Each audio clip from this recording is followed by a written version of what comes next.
Bem, então boa tarde. Hoje é dia 20 de março de 2019.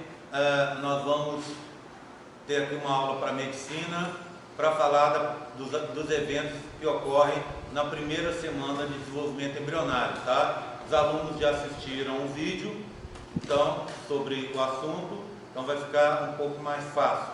Bem, eu vou falando, vocês podem interromper na hora que vocês quiserem para discutir o que foi falado, ou às vezes para tratar de outra coisa que seja pertinente com o assunto, que seja do interesse de vocês, tá bom? Então sintam-se livres para perguntar quantas vezes vocês quiserem. Bem, então vou começar aqui, ó, no 1 aqui. Então fiz aqui um apanhado sobre o assunto. Os meninos estão separando os pontos que vocês têm mais dificuldade. Depois a gente vai fazer um intervalo e a gente vai dar uma conferida nisso aí direitinho, para que eu possa ajudar vocês se esse assunto não tivesse sido tratado ainda, tá? Ou se não tivesse sido tratado com o carinho que ele precisa ser tratado. Tá combinado? Então vamos começar assim. Vou começar antes, primeira semana, só para a gente esclarecer uma coisa. Quando começa? Começa na fecundação. Fecundação é o minuto 1 do dia 1 das primeiras semanas. Começa a contar o tempo ali. Aquelas 38 semanas e meia vão começar a ser contadas ali, tá? Vou tirar isso aqui que a concorrência é grande. Só para eu... Depois a gente dá um jeito com isso aqui, senão eu fico doido com isso aqui, tá? Então, a gente não vai começar por ali. Como toda a história, a gente tem que começar com um preâmbulo. Vou situar vocês no assunto. Então eu vou situar vocês contando sobre a gametogênese, a formação dos gametos, que provavelmente vocês já viram por aí, não viram? Já teve isso, né? Então, a parte feminina. A parte feminina começa lá no útero. No útero já começa o desenvolvimento. Você começa com células primitivas, que a gente chama de ovogônias. Essas ovogônias são células tronco da linhagem espermática. A gente fala espermática porque para masculino e para feminino, tá bom? Então, linhagem espermática são essas células. Então, as ovogônias vão começar dentro do útero, quando você ainda está lá dentro do útero da sua mãe. O que vai acontecer com essas células? Imediatamente, logo que elas se desenvolvem, elas vão se diferenciar, vão deixar de ser ovogônias e virar ovócitos primários, ainda dentro do útero. Essa parte que a gente chama de desenvolvimento clonal, que é um nome chique para descrever mitose, essa fase então, tá ruim aí, quer que desliga isso aí também? Quer? Tá bom? Bem, essa fase então começa muito cedo no desenvolvimento feminino, tá? Vai começar muito cedo. E aí, o que acontece? Passa para ovócito 1. Lembra? De ovogônia, de gônia para cito 1, é uma diferenciação celular. Não é uma mitose, não é nada. É uma célula que está ali que vai se diferenciar em outra célula. Tá? Tudo bem?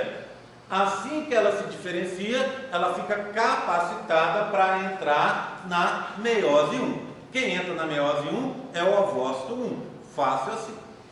Só que a parte feminina tem um detalhe. Assim que entra na meiose 1, como é que é? Meiose 1, aí você tem a intéfase, né? Você tem aquele arranjo na intéfase, onde você vai ter a duplicação semiconservativa, e assim que entrou, assim que terminou, que passou pelo checkpoint ali para a entrada na divisão celular, você entra na prófase.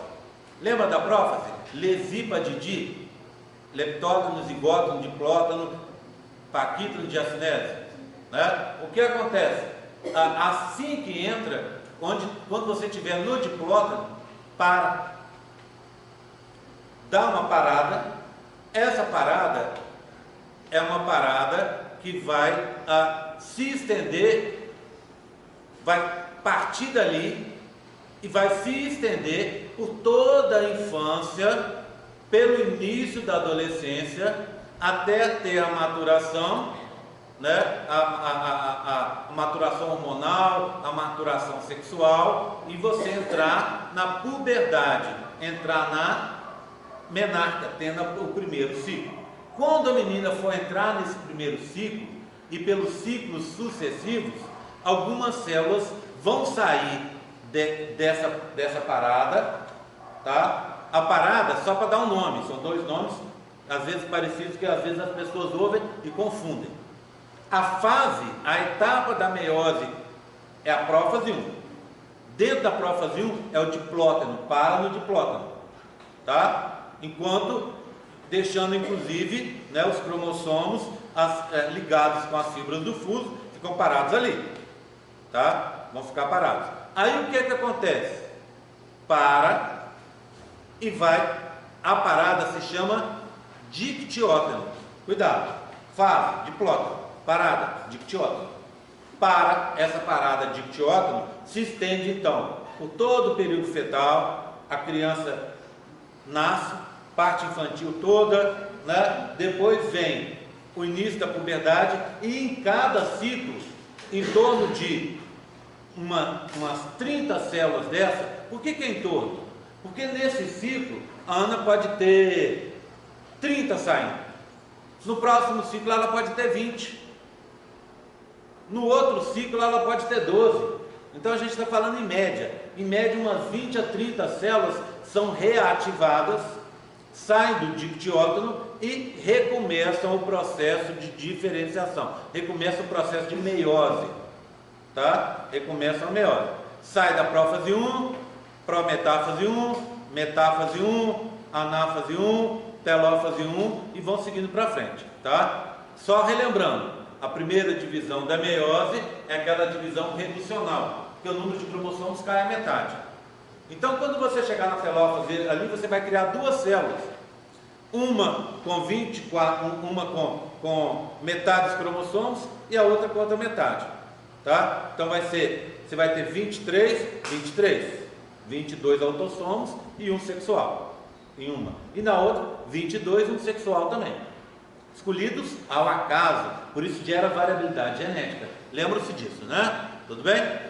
Na parte feminina tem um detalhe: uma dessas células vai ter a maioria do citoplasma, vai ter as organelas, e uma outra que vai se formar é só para descarte de material genético, os outros 23 cromossomos que você não vai usar, que foram, mais uma vez lembrando, escolhidos ao acaso. 23 vão ser jogados fora aí. Eles poderiam ser destruídos pela maquinária da célula, mas não são. Eles são descartados numa célula descarte.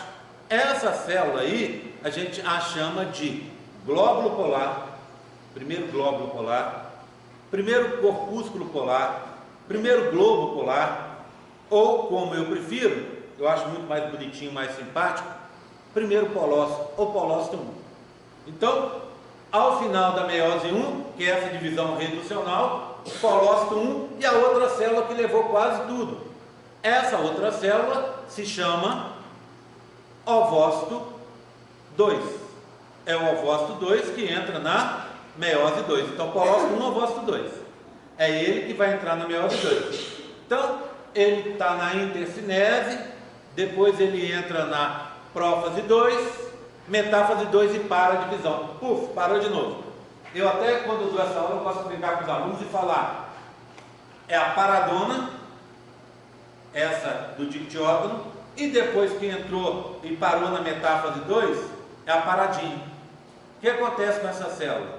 Essa célula estaciona na metáfase 2, vai estacionar na metáfase 2, e a divisão só vai terminar se ocorrer fecundação. Concorda comigo? Então eu posso dizer o seguinte: posso dizer que uma menina que nunca tenha uma relação sexual na vida dela, ela jamais vai ter ovócitos 2 em anáfase 2. Estou falando mentira? Não. Por quê? Porque para sair da metáfase 2 para a anáfase 2 tem que ter um espermatozoide ali para fecundar, tá? Então, se não fecundou, ela vai ter sempre no máximo metáfase 2, ok? Fecundou, aí termina a primeira divisão, a segunda divisão. De novo, lembra, na primeira divisão, duas células. Essa entra em divisão, essa entra em divisão. Essa vai gerar duas, essa vai gerar duas. Concorda? Só que nesse caso é diferente, nós tínhamos duas. Essa vai continuar, polócito 1, ovócito 2. Ovócito 2 continua. O polócito 1 para. Na espécie humana, ele não se divide. Pronto. Ele é uma célula terminal. Vai ser descartada depois. O ovócito 2 continua. E aí ele vai gerar duas células. Uma delas é o óvulo. O tal do óvulo que a gente ouve falar tanto é uma célula de curta duração que só ocorre na espécie humana, em outras espécies não, mas na espécie humana só depois da fecundação. Tudo bem? Só depois da entrada do espermatozoide dentro do ovócito 2, dentro do citoplasma do ovócito 2. Então, forma-se o óvulo, porque teve que ter fecundação para terminar, e o polócito 2. Polócito 2 igual ao polócito 1, célula de descarte, quase sem material genético. Porém, são duas células diferentes, não são? Quem me fala, já que vocês tiveram isso, quem me fala da diferença? Polócito 1 e polócito 2. Ou o primeiro glóbulo polar, primeiro corpo polar e segundo corpo polar. Qual que é a diferença? Fala aí. Um é N igual a 2 e o outro é N igual a 1. Mais ou menos isso. Vamos lá. Quando você fala N, você está falando de ploidia. A ploidia deles é igual, tá? Então os dois são N, igualzinho. Os dois são N, tá bom? Então cuidado com isso. Os dois são N. Os dois têm 23 cromossomos, mas um tem 23 duplicados e o outro não. Então aí a gente fala de concentração de DNA, que para evitar essa confusão a gente não usa nem número, porque quando você fala N igual a 1, você quer dizer o seguinte: N é o conjunto, é a ploidia, o conjunto de cromossomos. N igual a 1 quer dizer, é uma célula que tem um cromossomo só. N igual a 2 é uma célula que tem 2 cromossomos. Cuidado com a linguagem, tá? Então é célula, a gente fala até assim, ó, N, nosso caso, os dois são N igual a 23, são haploides. Mais um é X e o outro é 2X, porque X, nesse caso, quer dizer a concentração de DNA.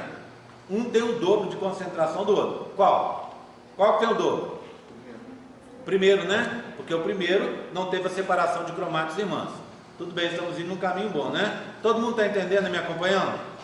Tá? Lembra, você não precisa virar um desesperado e anotar tudo não, tem no vídeo, hein?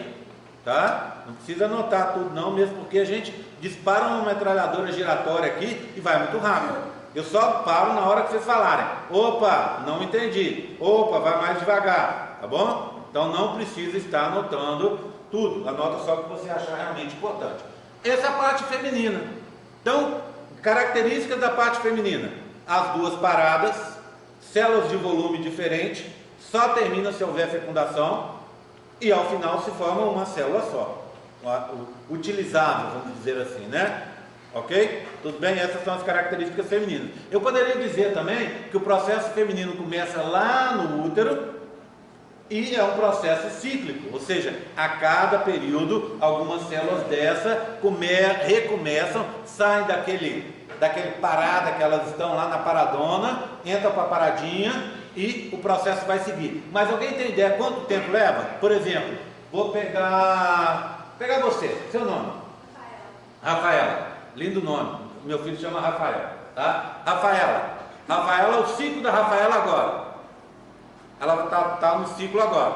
Vocês sabem quando esse gameta feminino dela, ou esses gametas, né? A gente vai levar mais à frente. Lembra que começou com 30? Tá? Sabe quanto esses 30 da Rafaela começaram? Reiniciaram o desenvolvimento? Há três ciclos atrás, há 90 dias. Portanto, o que você vai usar nesse ciclo começou há 90 dias atrás, tá? E vai sempre acontecendo assim, tá bom? Então é cíclico, ok? A gente diz até que as meninas investem numa estratégia, que é uma coisa de ecologia, mas que cabe bem nisso aqui, que é uma estratégia K. O que é o estrategista K? É aquele organismo que investe em qualidade.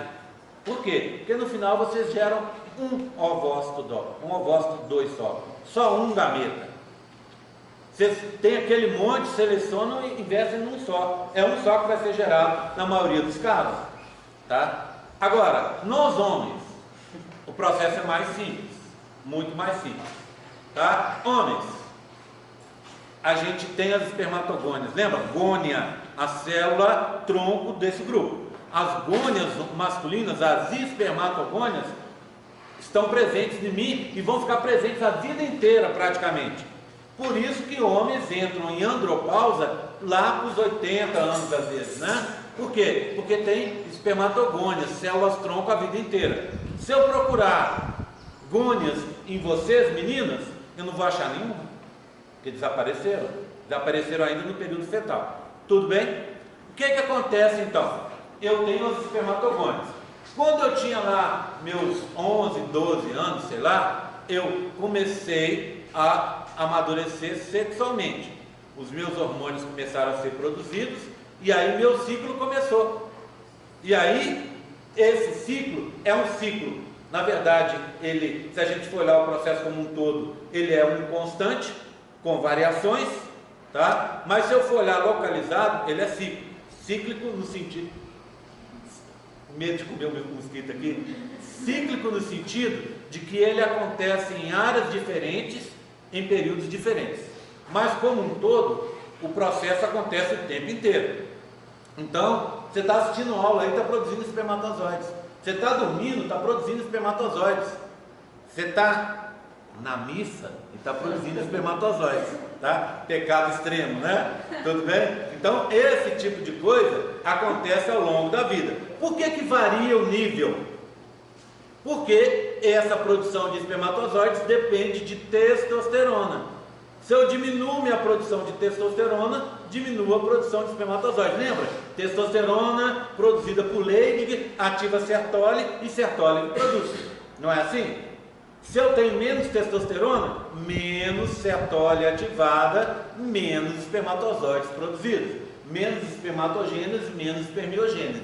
Não é? Se estiver falando muito rápido, fala para eu parar, para diminuir, tá? Se eu não entendeu, fala para eu parar, tá? Não fica fazendo essa carinha aí de paisagem, e para mim tá tudo bem quando você tá com essa cara, tá? Quando você faz aquela cara de dúvida assim, não entendeu. Mas se você continua com a cara boa, para mim tá tudo bem.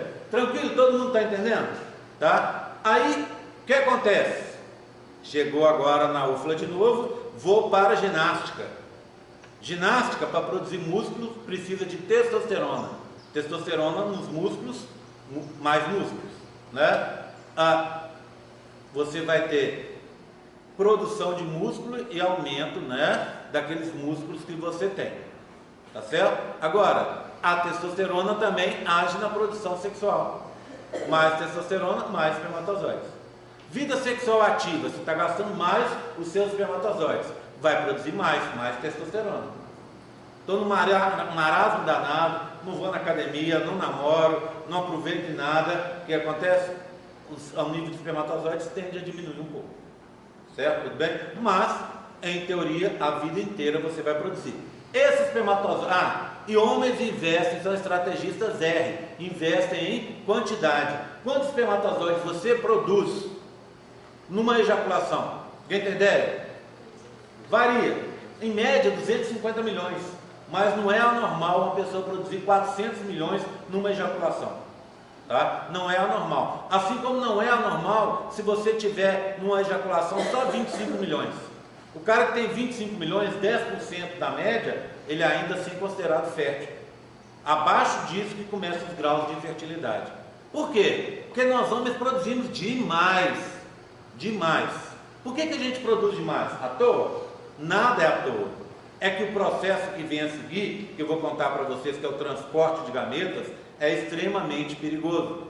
Você tem uma mortalidade de 99,9% dos espermatozoides são perdidos ali, tá? Durante esse processo. Daqui a pouco nós vamos fazer uma conta, vocês vão ver a perda enorme que ocorre. Tranquilo então nessa primeira parte? Uma última coisa. Esse espermatozoide que você está produzindo aí agora, deixa eu ver quem está com a cara de quem está produzindo espermatozoide. Por exemplo, você, olha, com a cara de quem está produzindo espermatozoide. Olha lá, tá vendo? Olha lá, até rima lá. Olha lá, tá vendo? Esse espermatozoide que você está produzindo aí, ó, não olha não, menino. Esse espermatozoide que você está produzindo aí, ele começou a ser produzido quando? Você tem ideia? 3 meses também, um pouco mais. Dá em torno de 2 semanas na meiose propriamente dita, e a maturação lá no epidídimo, 3 meses.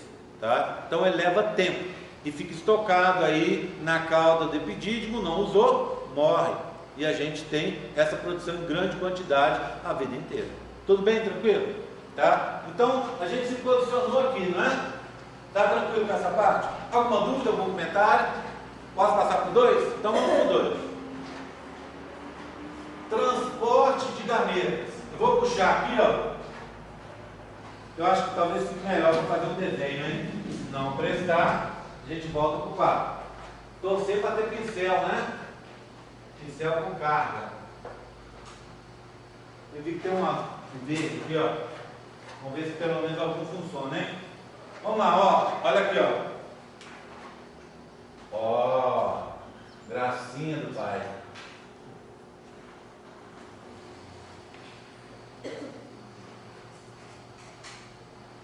Um ponto para quem localizar que órgão é esse. Hã?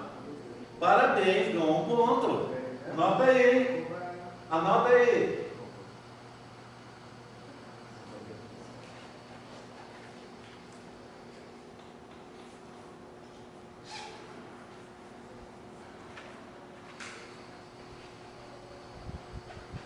Pronto. Os espermatozoides são depositados no fundo da vagina. 250 milhões. Se eu for olhar aqui no corpo do útero, eu vou ter 300 mil. Alguém rápido aí na conta, faça a conta e me diga quantos por cento sobraram ali.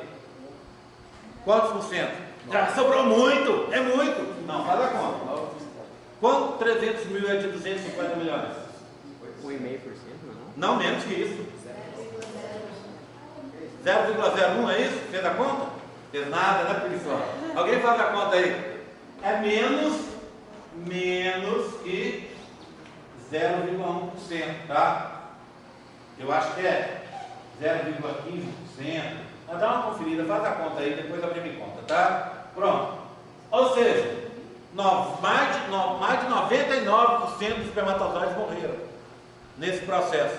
Por quê? Porque simplesmente é difícil, é muito difícil, porque essa região é uma região muito protegida. Tampão mucoso cervical aqui, uma quantidade imensa de células de defesa, tá? Uma quantidade, uma acidez enorme, acidez em torno de 3,5, 4, tá? pH de ácido fraco, ó, mais ácido que o vinagre. O que acontece? A maioria dos espermatozoides morre nesse caminho aqui, para atravessar esse canal cervical. A imensa maioria, quase todos morrem. Mas como a gente tem uma quantidade grande, ainda sobram 300 mil. Eu acho que não é 300 não. Deixa eu lembrar. É em torno de 300, em torno de 100 mil a 300 mil, tá? Nessa região. Ou seja, pode ser até menor, tá bom? Tá? Bem, e aqui em cima, ó, se a gente for olhar aqui, ó, no istmo, aqui, ó, no istmo, você vai ter em torno de 3 mil, de 1.000 a 3 mil espermatozoides aqui, ó. E na ampola, no local da fecundação, aqui, ó, você vai ter em torno de 100 a 50 espermatozoides. Ou seja, devido a todos esses perigos, a mortalidade é imensa. Só que a gente tem que ser sincero numa coisa. Os perigos vão até aqui, ó. Até aqui. Essa é a zona perigosa, ó. Tudo bem? Aqui em cima, as células de defesa, os neutrófilos principalmente, né, que é a principal célula de defesa que vai agir aqui, eles diminuem, a acidez diminui, fica tudo bacaninho, tudo bonitinho, tá? o número de reentrâncias continua grande. Reentrância, porque isso aqui é tudo cheio de reentrâncias. Os espermatozoides costumam ficar perdidos, tá? Mas, aqui diminui. E aí acontece uma coisa engraçada. Parece que começa uma parceria entre o útero e os espermatozoides.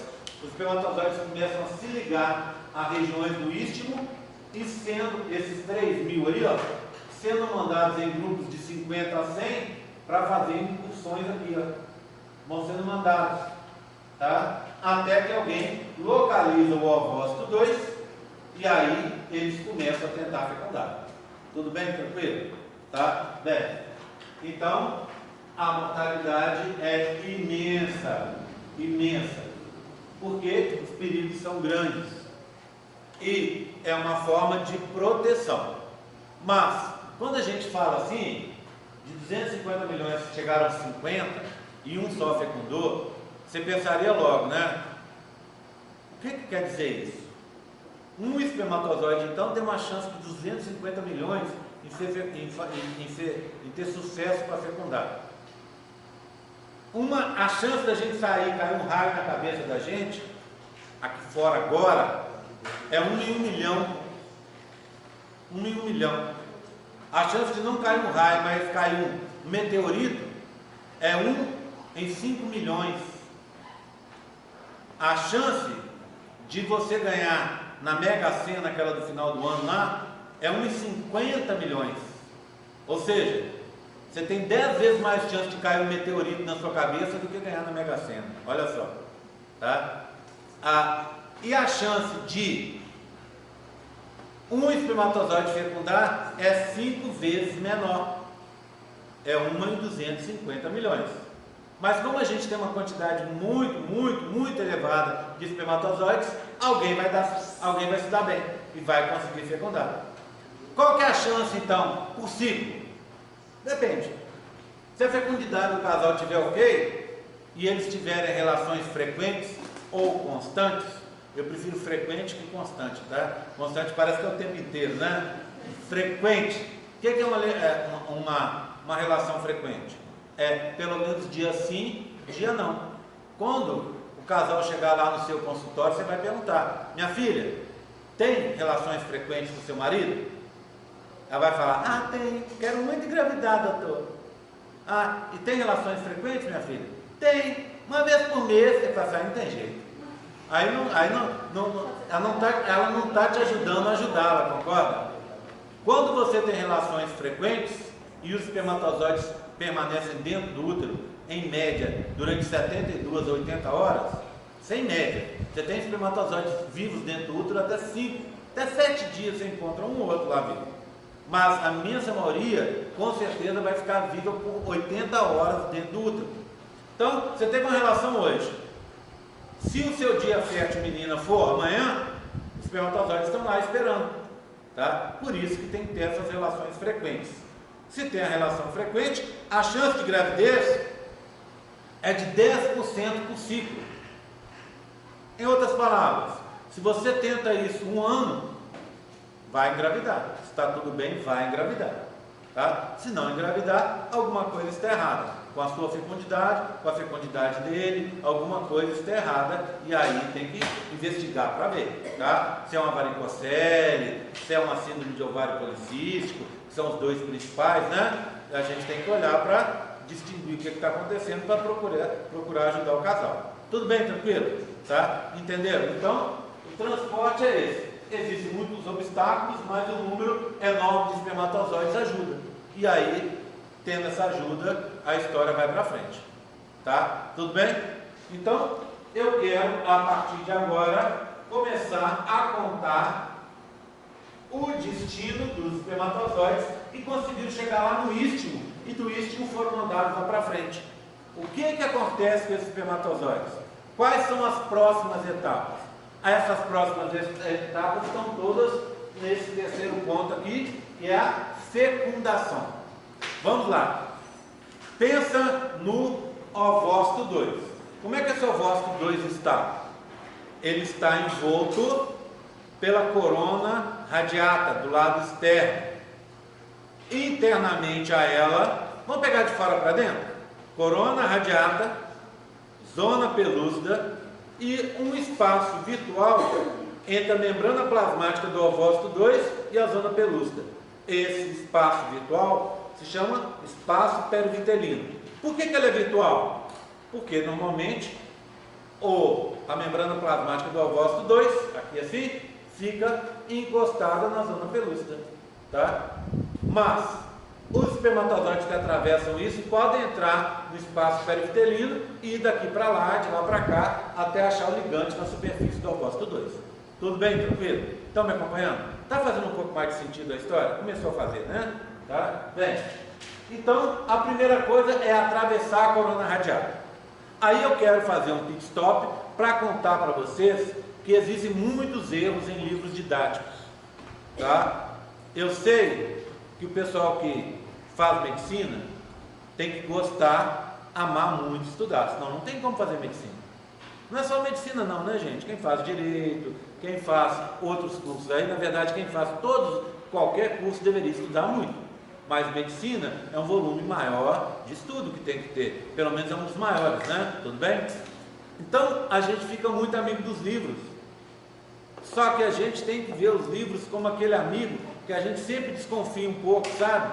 Aquele amigo que está na sua casa, mas você, na hora de sair, você pega a carteira, né? Vai no banheiro, leva, esqueci a carteira. Por que você vai fazer carteira no banheiro? Nada, né? Porque não vai deixar a carteira lá, tá? Tudo bem? Então, os livros têm que ser vistos como esse tipo de amigo. Por quê?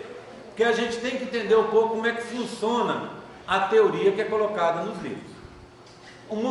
Você vai e faz um montão de trabalho científico, um monte. Aí começa a se criar uma teoria, embasar alguma teoria. Essa teoria é contada por um autor de livro. Ele pega teorias sobre determinados assuntos, junta aquilo numa forma, uma história que faça sentido e coloca lá no livro. Só que essa teoria, muitas vezes muda, pontos dessa teoria mudam. E aí, o que é verdade hoje, não é verdade amanhã. Pode ser que daqui a 5 anos, quando eu estiver dando esse curso, eu esteja dando de uma forma diferente.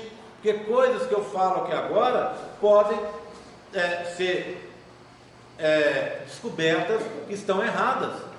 Tá? E isso acontece em muito livro, porque o livro muitas vezes vira aquele compêndio grande e que tem que ter uma equipe grande para corrigir o livro, para atualizar o livro, para tirar coisas que não fazem sentido, e aí as pessoas têm que o quê? Pensar que aquilo talvez não faça sentido, mas é sempre aquela dúvida.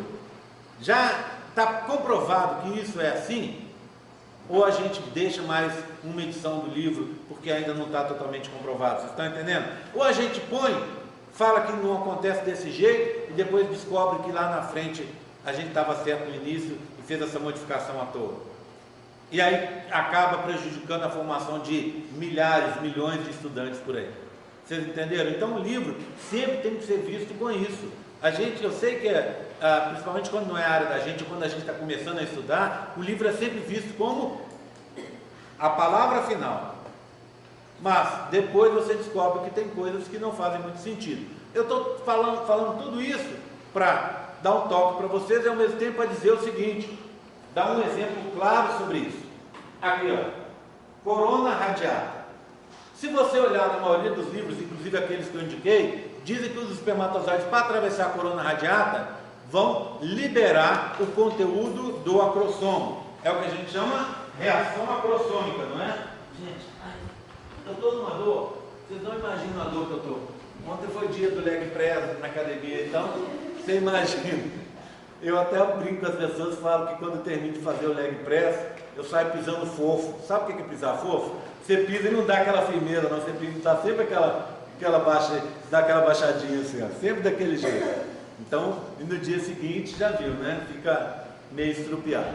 Bem, então, na maioria dos livros, inclusive lá no Dum, no Mui Pessoa, e na maioria dos livros que a gente tem aí, diz o seguinte: o espermatozoide encontrou o ovócito 2, e aí, para encontrar, só para esclarecer uma coisa, como é que ele encontra?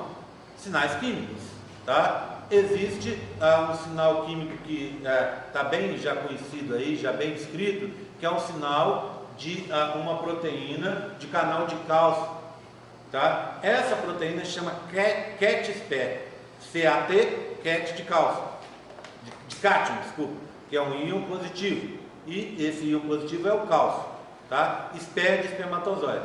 Então o espermatozoide está ali perdido, para lá e para cá, sem achar o local. Aí vem a progesterona, que está sendo liberada aonde, hein, progesterona? Lá no corpo lúteo, lá do ovário, aonde foi liberado o ovócito 2. Vem a progesterona, se liga em um ligante, ali, principalmente cabeça e pescoço do espermatozoide. O espermatozoide faz o quê? Abre o canal de CAT-SPE, entra o cálcio para dentro, e aí o espermatozoide muda a direção dele. Vai mudando a direção conforme vai abrindo os canais de CAT-SPE. E aí ele consegue achar o ovócito 2. Chegou no ovócito 2, o que você esperaria? Pela teoria que a gente tem aí nos livros, que ele tivesse a reação acrossômica. Ele vai abrir, vai liberar o acrossomo, lembra? A membrana externa do acrossomo se une à membrana plasmática e faz vacúolos ali, não é? Só de membrana, e o conteúdo daquele coquetel enzimático, acrosima e outras